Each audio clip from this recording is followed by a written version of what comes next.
Okay, I had a wonderful day, and I am going to begin to read um, 1984 by George Orwell. The reason why I want to cover this book is I love reading, number one. And number two, I haven't read in a long time, and it is so relevant to right now. Um, the things that I'm seeing, we're all seeing, we're experiencing the threats to the future of freedom, liberty, freedom of speech, our access to the internet, to social media, our ability to protest, our ability to do all the things that we have considered American God given rights. Those things are under threat. And like I said before, since I was 16 years old, I was aware of the so-called New World Order, but it didn't actually come in the shape and form of what I expected. Um, all things that were said about the New World Order are absolutely manifesting now. But I thought it was European powers. Um, that was the assumption. No one ever said it's a Zionist um, global regime. So that's the twist, the unexpected part. Anyhow, I'm very torn because I am here. I am an American. At the same time, historically speaking, I'm an African American with a unique historical perspective. So that means I have to go back to my brother, W.E.B. Du Bois, and he talked about double consciousness. And he talked about, these warring bodies, these warring agendas in this one black body, right?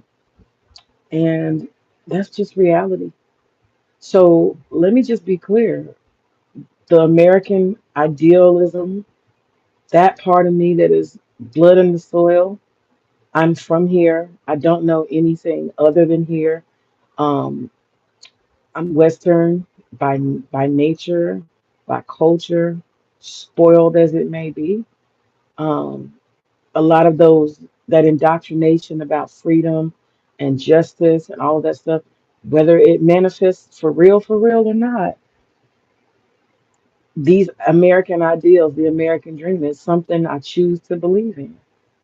I have chosen to believe in. And I think most of us have bought into the idea that we have a right to speak. We have a right to say what we want to say. We have a right to vote. It's almost ingrained in us. Maybe to a fault, you know. We don't know and don't want to know. And we resist, you know, violations of those, inevitable God given rights. We do. We're American. We can't see it any other way. The indoctrination is deep. It's very deep. It's not going to work for us. The only thing they can do is hope that 2 generations from now, they can take and steal it through mind control. But this mentality, for those of us who are present now, that's not going anywhere. It's not going to be reprogrammed, and they know that this is for generation A and B, maybe C. You know, they're going to have to breed the freedom out of American blood, if we're honest. Okay, so that's the American part of me. Then there's the African American part of me. There's the African American part of me that has a similar heart of resistance. But this heart of resistance resists white supremacy. I know the history of my people, the struggle of my people, the totality of our greatness. And that part of me, that Negro part of me, these two unreconciled realities are battling in this one black body. It's a fact. And the Negro part of me, the black part of me, the proud part of me, my identity as a person of color, that part of me wants to see, and I'm just being honest, that part of me, if I'm being brutally honest, wants to see the downfall of the great Shaitan. There's part of me that wants to see America crumble. There's a part of me that delights in the downfall and the hoodwinking of the white patriarchal establishment. There's a part of me that is very much enjoying them being dragged. So it's like I'm them, but I'm we. You see what I'm saying? There's a them and then there's a we. Them people. And somehow it's still we people. It's hard. It's not easy. It's not easy being black in America, you know? This is the conflict. And it can't you cannot occupy two spaces at one time. And this is the conflict of the Negro who has not capitulated anyway. Anyhow, so I'm going to be reading 1984 by George Orwell. I think it is so relevant because we have to keep understanding what truth is. We have to keep understanding what speaking is. We have to keep understanding freedom of mind. And slowly but surely, a lot of the things that Orwell takes and turns over on his head is what we see today. Trying to outlaw, wrong speak, danger speak, make up whatever you want, but it's demonizing thought, demonizing speech. Everything has a consequence if you're not saying what they want you to say, if you don't feel how they want you to feel. This is very dangerous because when we get away from personal liberty, then what are we becoming? What are we becoming when we're not free to think? What are we becoming when we're not free to speak? I mean, what's next? I mean, my imagination has been running wild. And I don't mean fear mongering, I just mean my imagination. I had never thought I could actually sit and watch some of these things happening that are happening. So, I mean, Trump he just signed an executive order. And that executive order said that, you know, people who are considered anti-Christian, anti-American, and anti-capitalist are in violation of, I think, I'm not sure if it's the Constitution or the law, or one of them, you know, or both. Who knows both? But the point is, how do you police that? How do you enforce that? What do you call anti-Christian? Would that be going to your mosque? Would that be going to your Hindu temple? Is that singing a song? Is that wearing a T-shirt that's promoting some other, faith? Are we going to get to the point where you cannot represent your faith unless it's a Christian faith? What does that mean? Anti-Christian. Setting up the world where you're either this or you're that. This is good and that's bad. And he's saying he's going to go and get the far left. What does that mean? Are you going to ban political parties? Are you going to remove all Democrats from the ballot? Like, how do you enforce this idea that people who are not on that particular side, you know? And the joke is on the fucking Antifa. He's gonna go after Antifa. That same legislation that you are using, the same orders you are using to harass, um, jail, punish Antifa is the same exact way that you can justify jailing anybody on the right, independent, or otherwise. You understand how dangerous these are slippery slopes. So I'm not gonna lie, I'm very torn. Every day I get up, I go back and forth. There is a part of me that is absolutely loving, loving, loving the fact that this particular unique set of people have taken white patriarchal supremacy and beat it up, slapped it around, hoodwinked it, kicked it up his ass, and made a complete fool out of it over long periods of time. The layers and layers of planning and deception and domination, it thrills the mind. It thrills the mind. The energy over the course of how many hundreds of years? We're not talking about 1 century here. We're talking about hundreds of years. Imagine a whole nation of people dead set on ruling the world by dragging the white man. The white man is not the same as these people. They have no love, compassion, care, or concern for white people or white civilization. They think that they are dogs and apes. Trust me now. Because you use somebody does not mean that they are actually useful to you, like valuable to you. You can use someone and think shit of them. You can do that.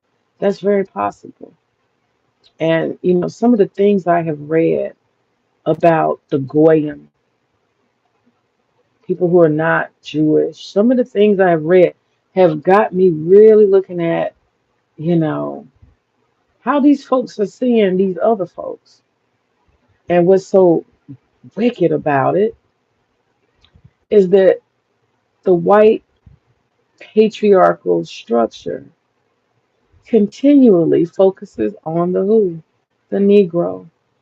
So while you were out here harassing and accosting and bothering and doing evil, fucking with black people, the snake was going in the back door the whole time. And I think that some of this outrage, this explosive white male patriarchy blow up that we're seeing, these people are finally starting to see that the game was chess all along. And they were over here playing checkers.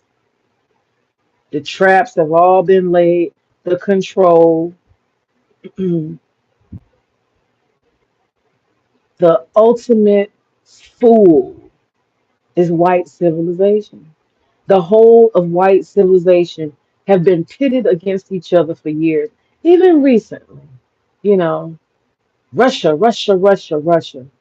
Who was saying Russia? Russia, Russia, Russia.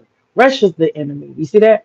Pitting white people, uh, what do you call them, Caucasians, against Caucasians. Who did it? Who did that? Who created the propaganda to keep white civilization fighting white civilization? Whose propaganda is that pushes somebody's a communist and they're bad? Who's been pushing that? Because if you actually look at Israel and the history of it, they're very much socialist communists. Okay, if you look real close, they're in bed with that. They're very much in bed with it. But nobody's allowed to point that out. Their universal health care, right? Their educational system, yeah, communist, socialist, absolutely. They have the kibbutz. Okay, go look up kibbutz. There's these farming agrarian societies. They're self-sustaining. They're communist-based programs that people buy into all across Israel. They're living in communist, small communities. Notice they're agrarian, small, self-sustaining communities, the kibbutz, little townships. Not only that, they have a socialist welfare system, quite big. Half of their population is living on a universal basic income, particularly these. these Orthodox Jews. They don't work. Their welfare system is America. They're practicing communism by getting free money from a larger government. They are actively practicing communism as a way of life, and they use capitalism to exploit the goyim. Capitalism is a tool to exploit the goyim. So it's very interesting,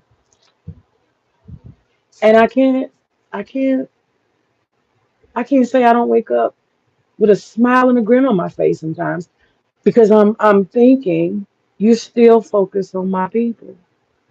You still, out of all of this shit that's going on, you still want to use us as the pawn.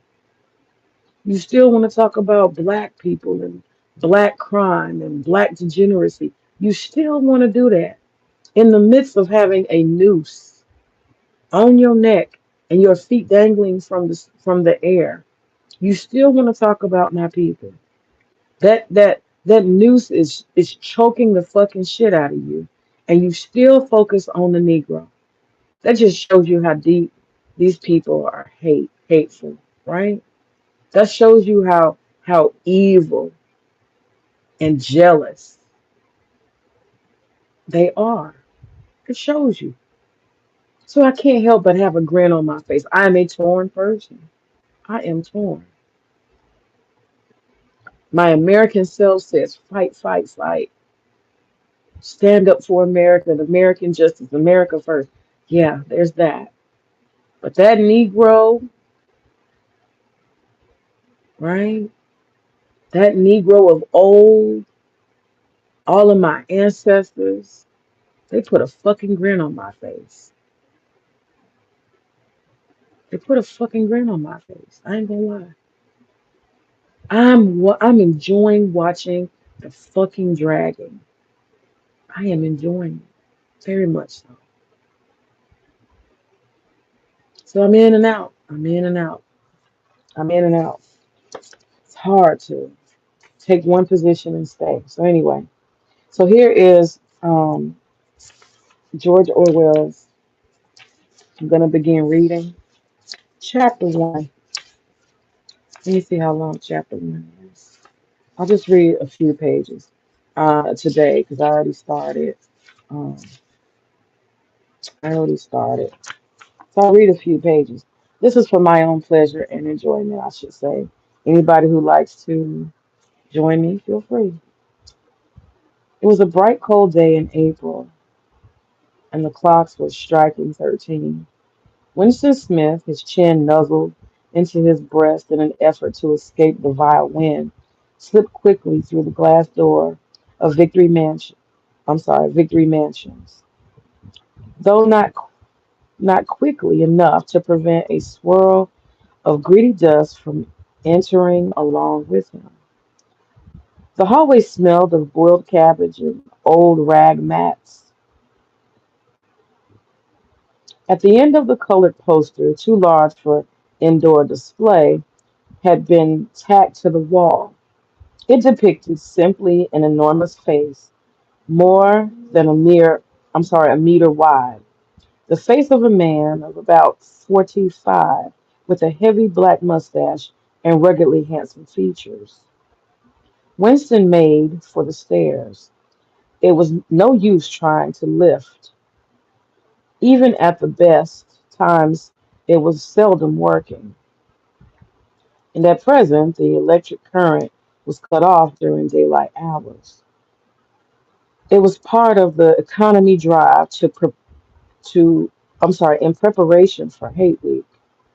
The flat was even 7 flights up, and Winston, who was 39 and had a varicose ulcer. I need my glasses. Varicose, and I need some light. I'm just going to read this little beginning. The flat was 7 flights up, and Winston, who was 39 and had a varicose ulcer above his right ankle, went slowly, resting several times on the way. On each landing, opposite the lift shaft, the poster with the enormous face glazed from the wall. It was one of the pictures which was so contrived. Hey, Gay, what's up? That the eyes follow you about. Hold on, Luna. Hold on. That the eyes follow you about when you move. Big Brother is watching you. Big Brother is watching you. The caption beneath it ran. Okay. Thank you, Gabe. Thank you, thank you, thank you. I love 1984. I want to revisit this and I want to relate it to what we are experiencing. So, yeah, because I don't know if I don't want to be ranting every day and stuff like that and being outraged. So I just think that conversation of reflection, and then I just enjoy reading. So I will create a playlist and I'll read as I can. My daughter just woke up and she's got some gifts and she wants to open them and she is not going to let me continue. So this will be the short stream just introducing this this series on my playlist called 1984, how it relates to now. So that's what I'm going to do.